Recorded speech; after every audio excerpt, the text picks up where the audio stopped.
A gente volta a falar sobre os protestos contra a violência racial nos Estados Unidos, também aqui, agora com a cantora Paula Lima. Paula, boa tarde, seja bem-vinda aqui ao Visão CNN. Muito bom ter você aqui.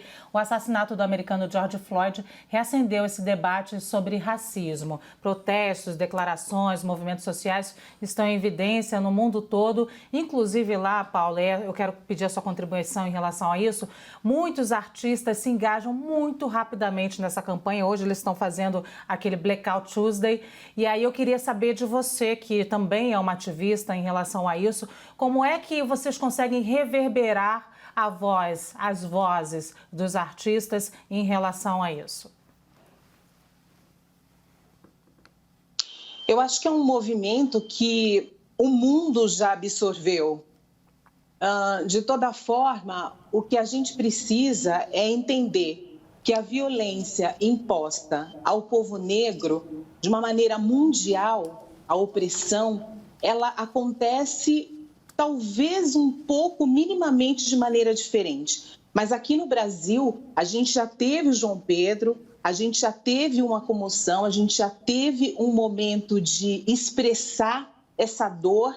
Mas quando a gente vê o George Floyd sendo assassinado daquela maneira, remetendo ao pior da escravidão ou pós-escravidão, onde os negros eram enforcados, a gente sente na pele essa dor. Então, eu acho que a gente reverbera como? Nós somos negros, nós somos um povo negro mundial. E a gente tem que se entender dessa forma para a gente reivindicar os nossos direitos, o direito pela igualdade, o direito pela justiça, o fim da violência. Isso é um grito de basta. Então, todos estamos unidos. Eu não vejo o lá e cá. Eu vejo algo realmente mundial. O que sentimos aqui é o que se passa lá, o que se passa lá é o que acontece aqui. Não é nada diferente. Como disse o Will Smith, que a gente já viu, a diferença é que foi filmado e gravado, mas a gente sabe que no mundo inteiro essa violência imposta contra o negro, ela é idêntica. E nós estamos, obviamente, exaustos e cansados, porque um negro é assassinado a cada 23 minutos. Acho que depois disso, a gente já viu vídeos de um cara do FBI negro sendo preso, onde o policial branco não sabia por que estava prendendo. Aquele casal sendo retirado do carro quando o outro casal branco estava na frente rindo. Então, existe uma revolta, existe uma luta por essa igualdade de direitos. E eu acho que eu entendo esse movimento, essa reação, né, que vem quando o opressor vem para cima de você há séculos.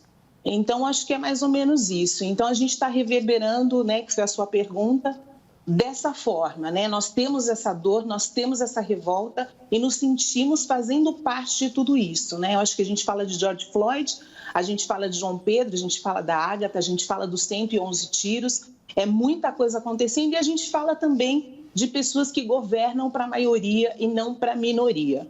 Eu hoje ouvi uma coisa muito interessante que fala que se houvesse igualdade, inclusive aqui no Brasil, nós teríamos médicos negros, mais médicos negros, nós teríamos um outro negro no Supremo, vários negros, né? Então, a gente já vê por aí que o negócio, o embate é muito profundo, é muito enraizado, é estrutural. E aqui no Brasil fizeram a gente acreditar que o racismo não existia, e ele existe. Oi, Paula. Pois é, agora quem fala contigo é Diego Sarz, aqui do Rio de Janeiro. Só antes da pergunta, a gente está vendo aqui imagem ao vivo na tela no canto. Oi. Essa imagem é de Washington, né? A gente está mostrando mais uma reunião de manifestantes também nos Estados Unidos, também em Washington, além de Nova York, na Califórnia, enfim. O movimento segue aí se expandindo também na tarde de hoje, terça-feira. A pergunta que eu te faço é a seguinte: como representante, mulher negra na classe artística, você dá a sua voz, impõe então a sua posição, aliás, impõe não, coloca a sua posição sempre, mas a gente não vê, de certa forma, outros artistas ou outras pessoas de destaque, pessoas negras, enfim, falando delas, que não utilizam desse espaço que conquistaram, que a gente sabe da dificuldade que é, para poder trazer um pouco dar espaço para esses movimentos, né? A gente viu críticas recentes, por exemplo, ao Neymar, né, jogador de futebol, um dos principais ídolos brasileiros, que ainda não se pronunciou em relação a esses movimentos que têm crescido em todo o mundo, aqui no Brasil também. Quero a sua opinião sobre o papel da classe artística, dos atletas, das pessoas que hoje, enfim, têm voz e poderiam usar sua voz para ampliar esse tipo de movimento também. Eu acho que negros e brancos têm que usar a voz e esse poder de fala e o lugar em que estamos para que a gente faça a diferença, para que a gente transforme, para que a gente realmente lute por essa igualdade, inclusive abra os olhos de quem ainda não entendeu o que está acontecendo. Os artistas negros que eu conheço estão todos na mesma luta que eu. Então, eu não posso dizer pelos que eu não conheço, porque eu não acompanho todo mundo. Sobre os atletas, eu acho que é uma obrigação mesmo de você fazer parte desse movimento, né? Eu acho que talvez as pessoas que não se engajem em relação a esse movimento, talvez não se vejam exatamente como a gente os vê. E aí isso precisa de educação para que a gente entenda quem nós somos, qual é o nosso papel, qual é o nosso lugar, de onde nós viemos, o que os nossos ancestrais passaram, por que hoje você existe e está aqui, e principalmente o conceito de estamos bem quando todos estão bem. Tem algo de sociedade, tem algo maior que foge ao meu eu, né? Então, eu vejo dessa forma. Eu, obviamente, gostaria que todos se engajassem, todos fizessem parte dessa luta, que é uma luta importantíssima, num momento crucial da história, assim. Eu acho que tem o antes e o depois. Eu acredito muito numa mudança após essas atrocidades, essa violência e esse reconhecimento que de fato existe esse fato, né? Existe essa violência. Não é vitimismo, não é desculpa, não é... Enfim, está muito claro o que está acontecendo. Mas eu acredito nisso. A gente tem que saber, em primeiro lugar, quem a gente é para a gente se engajar em qualquer luta.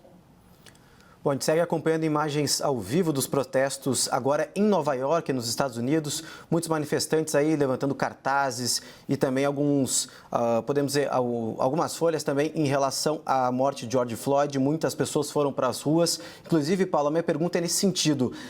Esses protestos nos Estados Unidos já chegaram ao 8º dia, ganhando novas proporções, novas dimensões, não invadindo não só as ruas, mas também as redes sociais com esses protestos aí do Blackout Tuesday. Gostaria de saber o que precisa ser feito para esse debate ganhar ainda mais destaque e para que não esfrie. Eu acho que, em primeiro lugar, não existe algo que vá acontecer hoje ou amanhã. Eu acho que a gente tem que pensar em educação. A gente tem que pensar em como formar as nossas crianças, os nossos jovens, para que, em primeiro lugar, esse ódio não aumente, não contamine. E eu acho também que é muito importante que a história do negro seja contada de forma justa e real. Quando eu estudei, o que disseram é que, graças à Princesa Isabel, todos os negros foram felizes para sempre, mas que eles não tinham emprego e nem possibilidade porque eles eram preguiçosos. Isso foi o que uma professora da 4ª série teve a ousadia de falar para mim. Obviamente, eu era uma criança, eu não sabia como me defender e eu comentei isso com os meus pais e que é absurdo. Então, acho que, em primeiro lugar, tem uma coisa de formação, porque existe uma coisa enraizada já, que vai ser difícil de mudar, mas a gente vai ter que fazer isso acontecer. É possível essa mudança, mas começa por aí. A outra coisa é entender que, apesar de você não ter escravizado ninguém, você tem os seus privilégios. Então, você vai ter que aceitar esse fato e, através disso, você dar oportunidades a negros. Eu não estou falando que você vai dar oportunidade para quem não tem competência, mas muitos, milhares de negros têm competência, mas eles perdem lugar justamente porque são negros. A outra coisa, existe uma mudança em relação à formação policial. O que o policial ouve quando está se formando? Que negro é criminoso, que negro é assassino, que negro é bandido. Então, isso vai ter que mudar também.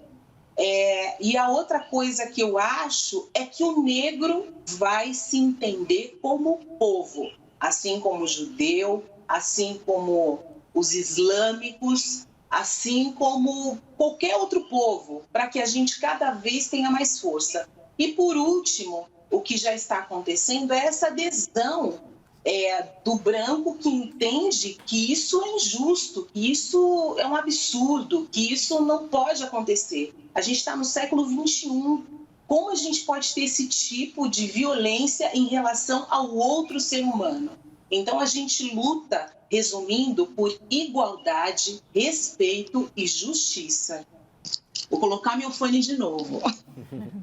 Paula, você acabou de narrar de forma brilhante, em poucas palavras, a complexidade do sistema racista no mundo inteiro, não só no Brasil. E você narrou muito bem um pouco da nossa história, de tão complexo, de quão complexo é o sistema racista. E ainda há pouco nós entrevistávamos a Jurema Werneck, ela disse assim, as pessoas estão acuadas e quando elas estão acuadas, elas avançam. Foi uma das últimas frases que a Jurema disse aqui para a gente. Então, eu queria que você, levando em consideração essa complexidade, você me dissesse que marcas o racismo deixou na sua história. Olha, eu tenho várias marcas, mas eu vou pensar no meu lugar, né? No meu lugar não é nem o de fala, o meu lugar de artista, de cantora. Eu insisti muito para gravar o meu primeiro disco, por exemplo, né? Eu sou uma negra de classe média, que estudou em escola particular, que comecei a trabalhar aos 20 anos de idade, que estudei piano. Então, eu também tenho conhecimento do meu privilégio. Mas, ainda assim, com o meu privilégio, eu tive inúmeros nãos por conta da minha cor. E um deles que eu estava iniciando a narrativa é que eu insisti muito, eu queria muito ser essa cantora, eu queria muito, enfim, eu tenho essa paixão.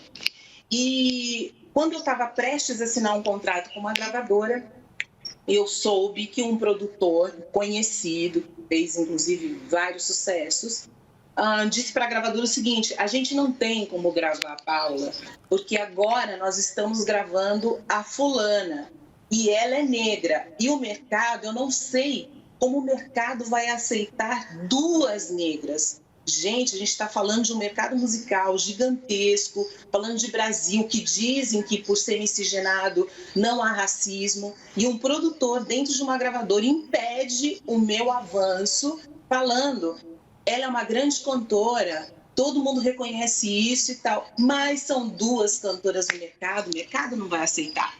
Então, esse é um dos fatos que eu tenho para falar. Os outros, obviamente, é o meu tempo de escola, né? O tempo de faculdade. No meu tempo de escola, por exemplo, um menino, como eu era muito boa aluna, eu tinha essa arma. E é uma arma boa para a gente usar. E, em geral, a diretora me elogiava na frente dos outros alunos, as professoras e tal. Eu era a única aluna negra nesse colégio de 800 pessoas. E um aluno me xingou e me chamando de, enfim, 1000 coisas, e eu contei para a professora, contei para minha mãe. Minha mãe falou o seguinte, você quer que eu vá para a escola e resolva isso para você?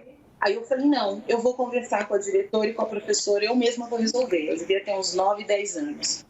E aí essa professora deu um esculacho nesse aluno, ele teve desculpas e coitado, no fim ele ainda se tornou meu melhor amigo. E o outro caso último que eu lembro na faculdade quando um aluno, eu troquei o mim e o eu, e esse aluno que estava fazendo um trabalho no meu grupo falou: nossa, eu não sei como você entrou na faculdade, fiz direito no Mackenzie, né, me formei e tal. E aí eu falei para ele, em primeiro lugar, eu passei na primeira lista, você passou na segunda, então você já deve saber por que eu tô aqui. E depois eu fui descobrir que ele morava numa cobertura na Vila Nova Conceição. Então, esse tipo de privilégio, esse tipo de lugar em comum, e essa falta de empatia, de toda forma, faz parte do brasileiro, aliás, do branco no mundo, e ele fica se comparando de uma forma desleal com você, né? E ao longo da vida, obviamente, eu tive problemas em loja, eu tive problemas, enfim, em mercado, eu tive 1000 problemas, como todos os negros têm. De achar que você está roubando, de achar que você não pode pagar, de achar que você não deveria estar naquele lugar. E, normalmente, quando eu saio, quando eu vou num restaurante, como vou em qualquer lugar, normalmente eu sou a única negra cliente. E isso é horrível. Ninguém gosta disso, né? Porque, como eu disse, estamos bem quando todos estão bem. Então, acho que a gente tem vários problemas de racismo estrutural e de racismo recreativo. A gente também tem o problema do lugar de fala de cada um, porque é impossível eu falar sobre a bomba de Hiroshima ou o Japão ou a guerra. É impossível falar da dor do Holocausto. E é impossível as pessoas falarem dessa ferida de 400 anos de escravidão, mais 132 anos de uma falsa libertação a partir de 1888. Então, a gente tem muito problema aí para ser resolvido. Mas é preciso que as pessoas estejam atentas e não apenas usando desculpas ou agredindo o outro pelo que você acha que é melhor não mexer no que já é seu e no que está bom para você. Eu acho que é mais ou menos isso. Paulo, eu vou pedir para você continuar aqui com a gente nessa conversa. A gente só vai até Nova York trazer uma última informação de como estão os protestos, essas manifestações que tomaram conta das ruas nos Estados Unidos, com a repórter Luísa Duarte. Luísa, como é que está a manifestação por aí? Boa tarde. Boa tarde, Cássio, Luciana, boa tarde a todos. Os protestos já recomeçaram hoje aqui em Nova York. Eu estou a poucos metros da sede da Polícia de Nova York, que vem sendo intensamente criticada. É bom a gente lembrar que esse é um protesto anti-racismo e também contra a brutalidade policial, contra a violência policial, o uso da força desproporcional feito pela polícia, em particular contra negros aqui nos Estados Unidos. Esse é um ponto, a gente está a metros do Departamento de Polícia, da sede do Departamento de Polícia de Nova York, mas os manifestantes se locomovem rápido. Esse é um protesto que anda bastante, e eles já foram para a parte mais ao norte da ilha de Manhattan, aqui em Nova York. Eles estão se locomovendo em direção ao norte. Mas o que é bastante interessante, é a primeira vez que eu vejo isso aqui, esse é o 6º dia de protesto aqui em Nova York, é esse ponto de apoio para os manifestantes. Uma coisa que a gente viu bastante em Hong Kong e território chinês durante o último ano, que eles enfrentaram meses de manifestação. Aqui a gente tem um ponto de apoio onde as pessoas, de forma voluntária, organizaram um ponto para distribuir água e comida para quem está participando dessa manifestação. Então, ali tem de tudo, tem café, tem água, tem almoço para quem está passando por aqui e fazendo parte desse protesto. Então, o primeiro ponto de apoio de suprimentos para as pessoas que estão participando dessa marcha, que já começou e que deve se estender até durante a noite. Lembrando que Nova York está em isolamento ainda até o 8 de junho, essa é a maior cidade dos Estados Unidos e a mais afetada pela pandemia. Então, as pessoas estão trabalhando de casa e sem aulas, escolas estão fechadas, as universidades estão fechadas, e isso contribui também para a participação e para a diversidade do perfil dos manifestantes que estão participando dessa marcha. Também é bom a gente lembrar que os Estados Unidos, depois da pandemia, desde a metade de março, teve 40 milhões de novos desempregados. Nesse ponto de apoio, como eu disse, primeira vez que eu vejo o ponto de apoio por aqui, e essa distribuição, a gente vai ver se a gente pontos de apoio de distribuição de suprimentos ao longo do protesto de hoje. Luciana. Obrigado, Luísa, pelas informações. Luísa Duarte, direto de Nova York, trazendo já o termômetro, a temperatura desse 8º dia de marchas contra a violência policial nos Estados Unidos. Bom, agora eu gostaria de passar a palavra para o Diego Sarza. Tem mais um questionamento para a Paula Lima. Diego. É isso, Cássio. Bom, a Paula trouxe agora para a gente, agora há pouco, né, uma vivência dela na infância sobre um xingamento que ela recebeu. A gente sabe que o racismo se manifesta de várias formas. Dessa forma mais agressiva, mas também está ali embutido em outras situações que parecem que são muito doces, mas que no fim ali, no fundo, tem um pouco de racismo também enviesado. Quero perguntar para a Paula o seguinte: o que ela diria para alguém que se enxerga nesse momento como tendo uma atitude racista? Pode ser uma atitude corriqueira, do dia a dia, uma escolha que ela fez, uma contratação, ou então uma atitude que ela tomou e que ela percebeu que mesmo inconscientemente ali no fundo estava enraizado o racismo, uma atitude racista. O que dizer para essas pessoas, que são pessoas que no fundo tentam melhorar, mas que enfim, estão inseridas na sociedade, acabam também repetindo, reproduzindo comportamentos racistas? Bom, eu não tenho certeza se todas as pessoas não sabem o que estão fazendo ou estão prontas para melhorar. Eu acho que tem pessoas que acreditam nisso como uma ideologia burra e ignorante, que você é melhor que alguém. Sobre as pessoas desinformadas, né? Elas têm que, talvez, conversar com algum amigo negro. Se ela não tiver, pesquise sobre, né? Eu acho também que eu tenho lido muito que a gente não tem que ficar dando aula todo dia, né? Porque a gente tem 1000 informações para quem está interessado. Mas eu, por exemplo, sou uma pessoa que eu não me importo de falar sobre isso quantas vezes eu tiver que falar. Se alguém tiver alguma dúvida, eu não sou uma expert no assunto, mas eu sou negra. Então, obviamente, eu sei mais do que essa pessoa. E eu acho também que é muito importante que, hoje eu até falei no meu Instagram, que é importante que a gente não fique só nessa postagem, né? Nessa adesão ao movimento. Eu acho que é importante que a gente repense as nossas atitudes, que a gente reflita sobre essa realidade e, a partir daí, a gente busque uma mudança com atitude.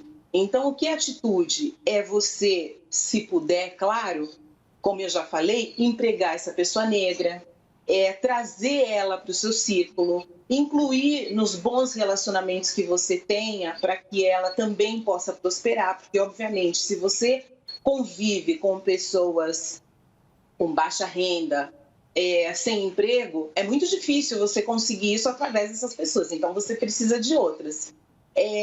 Entenda de uma forma muito clara sobre esse privilégio e até onde você chega e até onde o outro não pode chegar. Um exemplo rápido que eu vou dar é: se você é escravizado 400 anos e a outra pessoa está na tal Casa Grande, construindo, prosperando, nessa volta que você tem que dar para alcançar essa outra pessoa, é praticamente impossível, assim. Então, por isso, quando a gente vê o Joaquim Barbosa, a gente fala ele é um gênio, ele é uma exceção, porque ele teve que dar 400 voltas para alcançar aquela pessoa que estava, tipo, já no berço, já tudo pronto para ele. Então, quando a gente conversa, às vezes, entre negros, a minha família, a gente está na 2ª geração de ensino superior, mas a maioria está na 1ª. E a maioria das pessoas que vieram deste lugar, ou da Casa Grande, ou os próprios imigrantes, da Casa Grande eles estão na 23ª geração,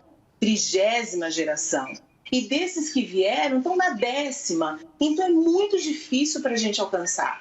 E não é porque somos preguiçosos, ou somos inferiores, ou somos menos inteligentes. Muito pelo contrário. nós fomos escravizados 400 anos e tivemos mais 132 anos de uma falsa liberdade. São 532 anos dessa labuta, dessa luta incansável e que realmente fica impossível. Por isso que eu, mais uma vez, eu sempre falo, mas eu sou a favor das cotas. É a única forma da gente melhorar o desempenho, o lugar e o papel do negro na sociedade. E não pense que estamos tirando algo de alguém. Existe uma reparação histórica e eu penso o seguinte, gente, é muito bom quando a nação cresce e todo mundo cresce. Vai ser bom para todo mundo. Paula, eu vou pedir para você continuar mais uma vez conosco. Chegou mais uma informação sobre esses protestos. A gente acompanha imagens ao vivo de Los Angeles, nos Estados Unidos, mas a morte de George Floyd reacendeu também manifestações na França. Em 2016, um caso de brutalidade policial marcou o país. E a repórter Denise Odorizzi traz os detalhes para a gente. Boa tarde, Denise. Olá, boa tarde, Cássius, Diego, Lu, boa tarde, Paula Lima, que prazer ouvir sua entrevista aqui para os meus colegas da CNN Brasil. Olha, pois a morte de George Floyd tem acendido protestos, né, contra o racismo, contra a violência policial em várias partes do mundo, e agora são imagens que acabaram de chegar de Paris, um protesto na região central, ali em frente à Suprema Corte, para relembrar a morte violenta em 2016 de um rapaz negro chamado Adama Traoré. Ele foi morto pela polícia, foi morto asfixiado, assim como Floyd, e a irmã dele, que liderou inclusive essa manifestação, a Assa Traoré, ela se tornou uma grande ativista dessa causa. Ela organiza dezenas de protestos desde então para pedir justiça, porque ela alega que a família não foi devidamente, não recebeu desculpas, não foi realmente, não houve uma explicação, como se diz, coerente, né, da polícia por causa da morte do irmão. Então, nessa manifestação de hoje, milhares de pessoas se reuniram na região central de Paris com cartazes relembrando a morte de Traoré e também, claro, de George Floyd, né, dizendo que a morte do americano na semana passada reacendeu todos esses casos, que infelizmente são muitos, né, a gente sabe em várias cidades aqui na Europa também tem bastante. Houve o caso aqui em Londres em 2011, que também parou a cidade com muitos protestos por causa da morte de um rapaz numa perseguição policial. E esse protesto, curiosamente, não foi autorizado pela polícia mais cedo, então ele aconteceu à revelia, porém não houve até agora registro de nenhuma violência, né? Não houve registros de nenhuma ocorrência. A polícia acompanha a manifestação, mas por enquanto ela está pacífica, né? Esperamos que siga assim. Voltamos ao estúdio. Obrigado, Denise, pelas informações direto de Londres. Eu quero continuar, então, a nossa conversa aqui com a Paula. Paula, nós temos ainda alguns minutos e aí a gente continua acompanhando protestos lá nos Estados Unidos, aqui na lateral, e conversando com você nesses últimos minutos. E aí algumas imagens foram produzidas desses protestos lá nos Estados Unidos, entre elas de pessoas brancas aliadas nessas marchas, muitos brancos, muitos não negros, a gente fala latinos também. E também policiais se ajoelhando diante do protesto e policiais se abraçando junto com as pessoas que estavam fazendo o protesto. Estive lá, comentei aqui na semana passada que estive lá nos Estados Unidos para conhecer esse tipo de polícia. Eles costumam passar uma semana em imersão no Museu da Tolerância, que é em Los Angeles, justamente para reprogramar o cérebro para esse novo tipo de ação, que é uma ação de não violência, que dá muito resultado e tem como resultado principal as mortes de policiais, redução total e mortes também de pessoas negras nos Estados Unidos. E aí eu falo sobre isso. Tem uma frase do Mandela que diz, se você aprendeu a odiar, você pode aprender a amar também. E aí eu quero que você deixe essa mensagem para as pessoas que estão ouvindo, para essa reprogramação do cérebro em relação ao racismo.